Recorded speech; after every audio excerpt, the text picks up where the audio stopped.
Hello and welcome to the CS Ed podcast, a podcast where we talk about teaching computer science with computer science educators. I am your host, Kristen Stevens Martinez, an associate professor of the practice at Duke University. Joining me today is Professor Emeritus William G. Griswold in computer science and engineering at UC San Diego.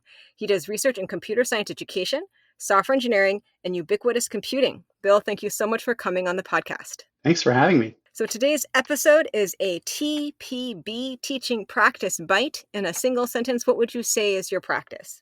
My practice is called Meet the Professor, and it's designed to build rapport with students in a large class through required, short, small group meetings early in the term. Awesome. So I remember when I pulled up your experience report. So we'll tell everyone that this is based off of an experience report at S4xE Technical Symposium 2024, and I love the title said large class. Otherwise, I would not have picked this up. So give us more context. What is this for? Where can it be used? What classes have you used it for? Okay, so several years ago, when I was at the time in my late 50s, I was starting to feel like I was losing touch with my class. I was just staring out into a sea of blank faces.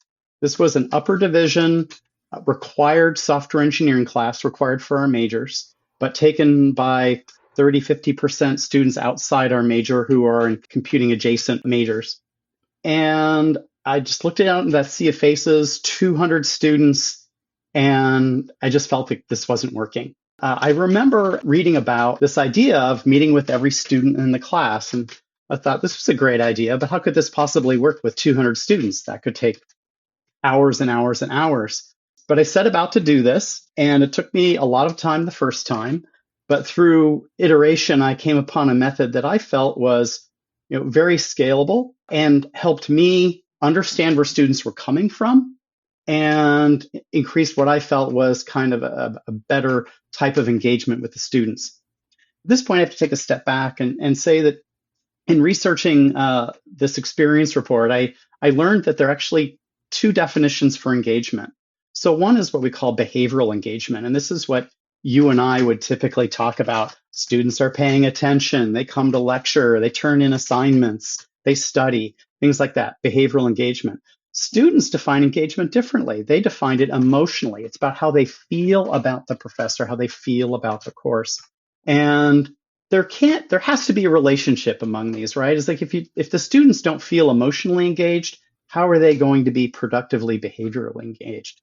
And so although I felt like I was, bending over backwards, so to speak, by meeting with all the students, I felt really, ultimately it was my responsibility to know where these students were coming from so that I could be emotionally engaged.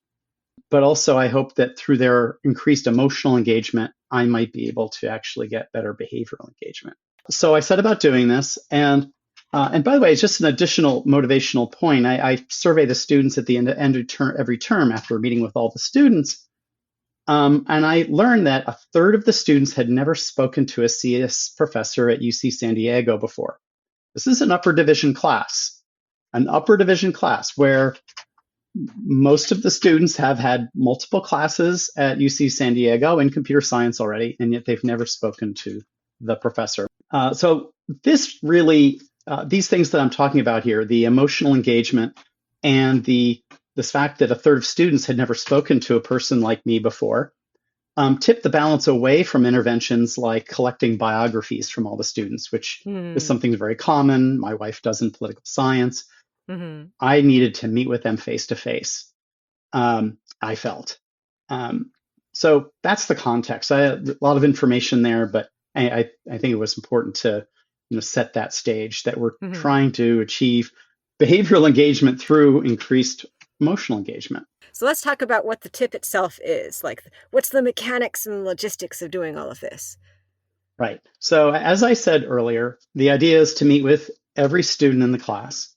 We do this through small group meetings early in the term. And this is what's advised in the general literature for smaller classes. Mm-hmm. The question is how to scale this up.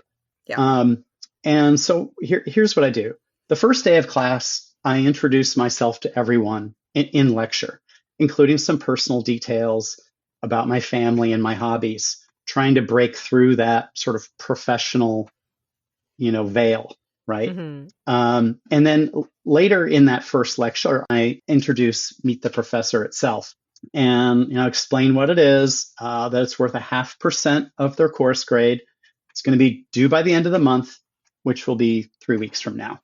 So for that 3 weeks, I schedule about a dozen hours of Meet the Professor meetings. I call it MTP for short. I use Calendly, so it's 15-minute slots open to 4 students each. And so I'm really offering just enough time slots in that 3 weeks to schedule everyone. So I'm constraining the supply to make sure those meetings get packed and the students feel the pressure to sign up and not procrastinate. Mm-hmm. In reality, what happens is I'll probably get about 80% of the students by that point, and then I extend the deadline. Please come see me during office hours. Calendly is still open, and I try to pick up everyone else. So this is important because in an earlier survey, students had complained that they did Meet the Professor too late to be of value to them in the class. Okay. Right. So they basically asked me to do it, Uh-huh. to schedule it this way.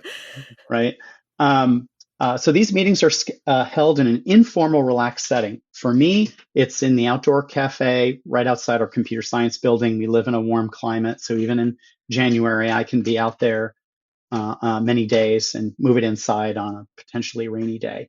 And so this creates, we're not in my office, right? The students aren't, feeling again that official professional veil, Mm-hmm. sort of setting me off from them, right? And then the meeting proceeds very quickly. We have 15 minutes, and I ask them a short script of questions in round robin fashion. This really keeps things moving because it's short and it's round robin, because the second student already knows what the question is from hearing it from the first student. Mm-hmm. And I start by just saying, hey, I'm Bill. You already know me from the first day of lecture. What's your name? Et cetera. Just, a few niceties.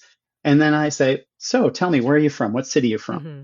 Then in the next round, it's how did you discover that computing was for you? Mm-hmm. That is, that you wanted to study it more. And I have to be careful how I phrase this because I have a lot of non-majors. So it's really the topic, not the major, things like that. And in these two questions in particular, I'm really focusing, I want to make a connection for each answer. So students are from all over our state, they're from all over the world. Fortunately, like many faculty, I've traveled myself and have lived various places. And so I can usually say, oh, yeah, I just was on vacation there a few years ago, really lovely place. Mm-hmm. Or, if I haven't been there, we have, like, say, students from India, for example. I've never been to India. I say, oh, India is so beautiful. I hear, I'd love to visit someday. It's just something to kind of build a little bit of a connection. Mm-hmm. When it comes to that question of how did you discover that computing was for you, it's an origin story question, and this is a very popular topic in CS, and students really love answering this question, I would say. And some think they're, oh, I'm the only one who, or whatever. And particularly, it's like, well, actually, my first CS class was here at UCSD. I'm like, that's great. Welcome. I'm so glad, you had a good enough experience that you're still here. Tell me who there's a follow-up question. Tell me, who's your professor? Mm-hmm. It's like, oh, yes, they're a wonderful professor. Mm-hmm. Whatever it is. So trying to make some connection there. Often it's maybe there's a robotics class or something, or, girls who code, all sorts of things, right? Where they come from. And it's amazing. Just as an aside, how much changed over the years. Really? Right. A long time ago, it was, oh, well, my dad had a computer at home, and it doesn't go like that anymore. It's really remarkable how it's changed. So that's the kind of the get to know you questions. And then I go to the question, do you have a question for me? Something about your career, the major, whatever, you want. And I've asked students in the prompt for the scheduling the meeting to come prepared with a question. Okay. And again, I used to just spring this on them because I wanted to be spontaneous, but some students said, hey, you know what? I couldn't think of a question on the fly. Uh-huh. I'm like, fair enough. I probably couldn't either. Uh-huh. So now they come prepared with a question, and I try to answer the question as, sort of sincerely and as engagingly as possible. Mm-hmm. And the most typical question involves, getting an internship or getting a job. They ask, about something about the resume. Most recently, it's about generative AI. Not surprisingly, they're like, is Gen AI coming for my job? And a lot of anxiety about that. Yeah. And I think it's really good for them, healthy for them to get those anxieties out there. So I have a couple of questions now. Like one thing I'm wondering is, are you at all caring about what the other students are hearing from the student who's currently talking?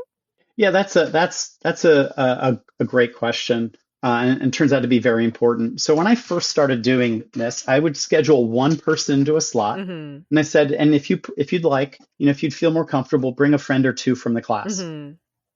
The typical meeting size was about 1.5, Okay. to two, Mm-hmm. right? So there were much smaller groups. And there were occasions, because I wasn't forcing the scheduling earlier in the term, you'd get these kind of pileups at the end of the term and you get larger group meetings. And what I and Joe Politz, who did this with me once, noticed is that there was more energy in these larger meetings, that the students were nodding and asking each other questions. And that was my question. And I was like, oh, okay. And Joe, no, it's like, it's better if it's in small groups, right? It's not just this is not just making lemonade, right? That it's actually better in small groups. And there's the occasional student who wants me all to themselves and wants to go deep and wants to talk for an hour. Mm-hmm. But for many students, who are a little bit shyer, they get to hear about other students from the class that have the same questions, that they feel awkward about this or whatever, and then it becomes a normalized experience, right? And plus, they get to hear the answer to 3 other questions, right?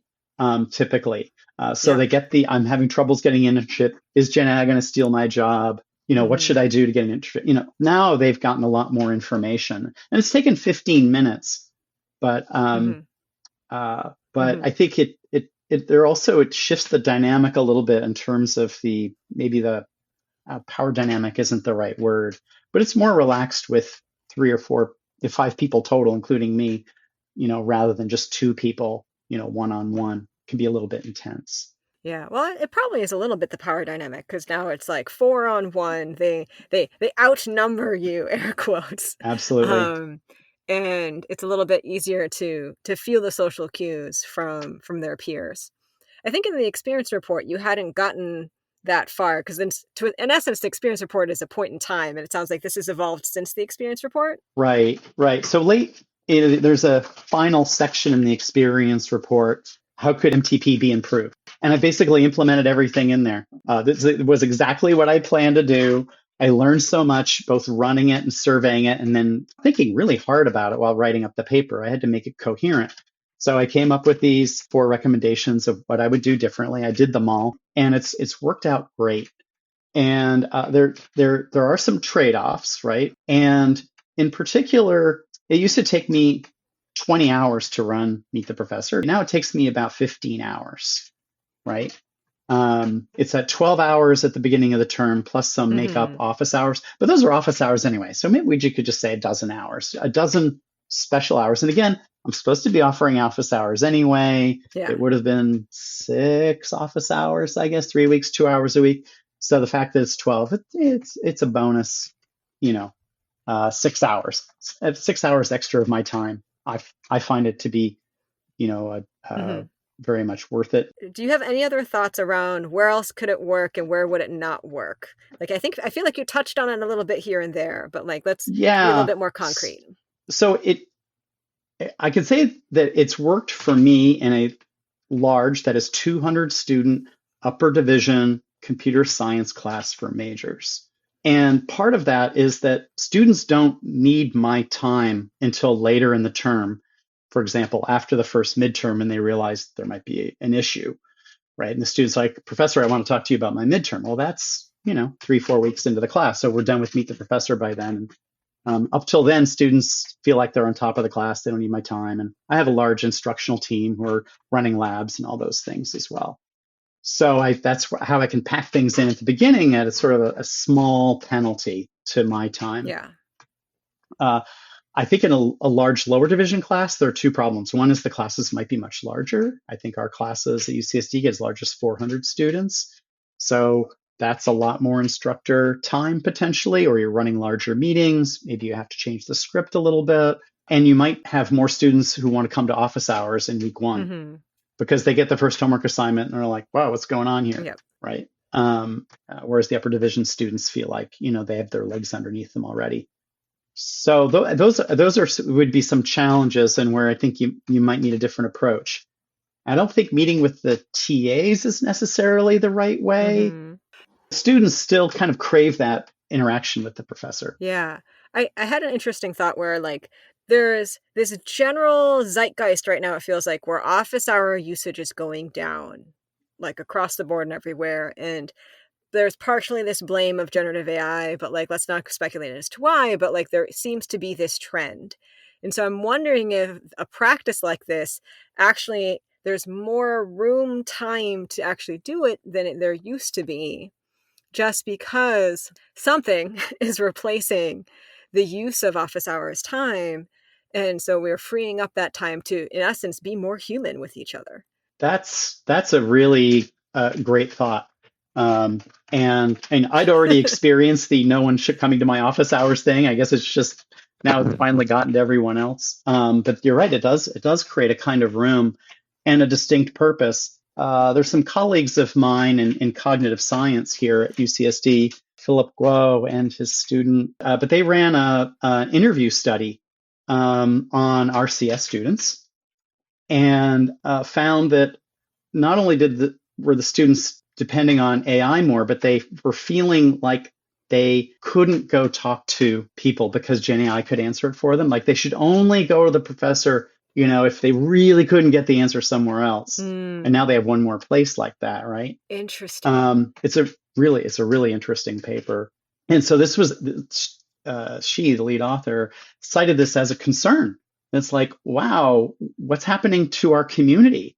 We used to all gather in the labs and there'd be all this foment and people would be running around helping each other. Yeah. Now it's like crickets. Yep. And some students in these interviews reported that they'd ask a friend, for help. And it's like, well, what did Gen AI say? And they said the subtext of this to them was, you should go look this up before bothering me. And it's like, oh, the death of community, right? Not to mention that now you've sort of just been triggered, right? So, I think that not only do we have more time for Meet the Professor, but what you're pointing out, and I should have thought of myself, is that we have more need for it. Yeah, and I think your addition of implementing the 4-person group meeting probably helps even more because it adds some of that social interactions and that kind of thing. Because, yeah, I think I know of this paper. Is this the All Roads Lead to ChatGPT or something like that? Do you remember what the title is of this paper? I don't remember. Okay, I will double check and I'll make Yeah. it I'll put it in the notes of the podcast episode. Put it in the notes, yeah. So, any plans for the future besides this thought that we just had about the needs for more community? Yeah, I mean, and thanks for drawing that out. I think now I'm motivated to go back to my colleagues and say, you were so nice when I presented this to the department. Now please go do it. They're just like, oh, that's so cool. It's like, are you going to do it? I would be interested to see how it could be adapted to an introductory course. Mm-hmm. There is this element, if you're doing it in an upper division class, it's coming awfully late. With still in this last term, a third of students hadn't talked to a CS professor at UCSD before. I'm like, and you're this close to graduating. And then, so I think introductory, and then related to that is, how do students respond to having this happen more than once? Do they find it's like, no, one meeting, that was enough. I only had one question, or do the questions keep coming? And students get a lot of their questions answered by our wonderful advising staff, but they can't answer computer science questions, right? They answer, this course is best before that, that sort of a thing, right? Yeah. And they really need more interaction with, practitioners. And I'll say that, these, the comments that students make in the surveys, after I run this thing are really heartwarming, right? And again, the recommendation rates are really high, right? But what do they actually say? And so again, I was interested in this emotional engagement thing, and in the paper I framed it around rapport, right? That is, it's an opening for a future conversation because we have some shared, ground here. But in surveys, they talk about knowing the professor better, that feel that the professor is more approachable, that they're more comfortable with the professor, and they feel closer to the professor. And those were the top 4 comments. Okay. Now these are coded, so I've had to change a word here and there to align the codings. But the 5th comment was already positive. Okay, so they already had a positive attitude about professors or the professor, right? But then it comes back, it continues, cares, nice. And then finally, comment number 8, too short, right? So it really works. I mean, it's a very short intervention. It's just a few minutes of your time, but it works. And the only other thing I would say is when you're running this thing is to try to be as conversational as possible without losing track of the time, going too far off script. I mean, if I get a no-show or whatever, I'll go off script, right? But you got to kind of, because there are people coming in like 3 minutes, so you got to keep it going. So that's the trade-off, is like move at a pace, but stay conversational. It gets hard after 100 students. I was about to say, like, any tips or tricks for that part? Because like, if you have 200 students after the 100th student, like, does it feel old? It starts feeling familiar at a minimum, right? Because you're getting the same questions now, but then there are new connections to be made. We'll have, a student from a remote town in California early in the term. It's like, wow, we don't really get many students from rural areas. It's kind of unfortunate. And then there'll be another one. It's like, did you know we have a second student in the class from Ramona? So it kind of, you just keep finding the newness in it and trying to make those connections. But frankly, there are a few students who complain that the meeting was a bit formulaic. All right. We are going to be careful about time. So let's go with too long didn't listen, TLDL. Can you give me a rundown of your practice in about 3 minutes or less? All right. Yeah. So Meet the Professor is a scalable course intervention for improving rapport with students. During the first few weeks of class, students schedule themselves into small group meetings in which the professor asks a couple of get-to-know-you questions. Where are you from? And how did you get interested in computing? As well as the instructor answering a question that the students are asked to bring to the meeting.